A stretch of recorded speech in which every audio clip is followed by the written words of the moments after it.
हर रिश्ता अपनी जगह और अहमियत रखता है। इन्हीं में से एक है बुआ और भतीजे का रिश्ता, जो अक्सर प्यार, शरारत और गहरी समझ से भरा होता है। आज हम ऐसी ही एक कहानी लेकर आए हैं जिसमें बुआ और भतीजे के पवित्र रिश्ते को दर्शाया गया है। ये कहानी है नीलिमा बुआ और उनके भतीजे आर्यन की।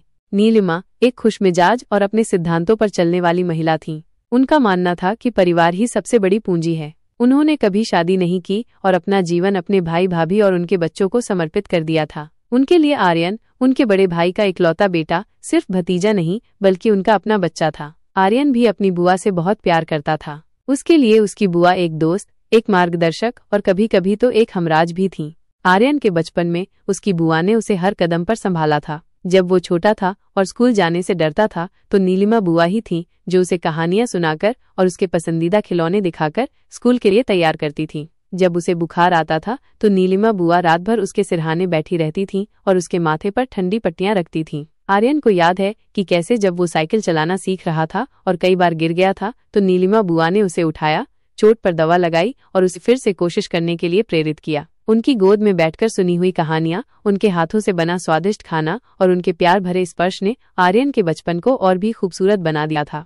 आर्यन जैसे जैसे बड़ा होता गया, उसका और उसकी बुआ का रिश्ता गहरा होता चला गया। जब वो टीनेज में था और अक्सर दुनिया को लेकर भ्रमित रहता था तो नीलिमा बुआ उसकी सबसे बड़ी श्रोता थीं। वो बिना किसी निर्णय के आर्यन की बातें सुनती थीं और उसे सही रास्ता दिखाती थीं। आर्यन को याद है कि कैसे एक बार उसे अपने दोस्तों के साथ गलत संगत में पड़ते हुए अपनी बुआ ने देख लिया था। नीलिमा बुआ ने उसे डांटा नहीं बल्कि प्यार से समझाया कि कैसे गलत चुनाव उसके भविष्य को खराब कर सकते हैं। उस दिन बुआ की बातों ने आर्यन पर गहरा असर किया और उसने गलत आदतों से दूरी बना ली। कॉलेज के दिनों में जब आर्यन को अपने करियर को लेकर दुविधा थी तो नीलिमा बुआ ने उसे विभिन्न विकल्पों के बारे में बताया और उसे अपनी रुचि के अनुसार निर्णय लेने के लिए प्रोत्साहित किया। उन्होंने आर्यन को समझाया कि सफलता सिर्फ पैसे कमाने में नहीं है बल्कि उस काम को करने में है जिससे तुम्हें खुशी मिलती है। उनके मार्गदर्शन से आर्यन ने पत्रकारिता में अपना करियर बनाने का फैसला किया और आज वो एक सफल पत्रकार है।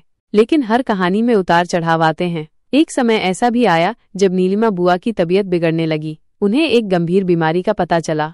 यह खबर पूरे परिवार के लिए एक बड़ा झटका थी, खासकर आर्यन के लिए। उसने अपनी बुआ को कभी इतना कमजोर नहीं देखा था। आर्यन ने अपनी बुआ की देखभाल करने की पूरी जिम्मेदारी अपने कंधों पर ले ली। वो हर दिन अस्पताल जाता, उनके लिए खाना ले जाता और उनके साथ घंटों बातें करता। उसने उन्हें अपनी बुआ के लिए सबसे अच्छे डॉक्टर और सबसे अच्छी दवाइयां उपलब्ध कराने का हर संभव प्रयास किया। उसने उन्हें कभी अकेला महसूस नहीं होने दिया।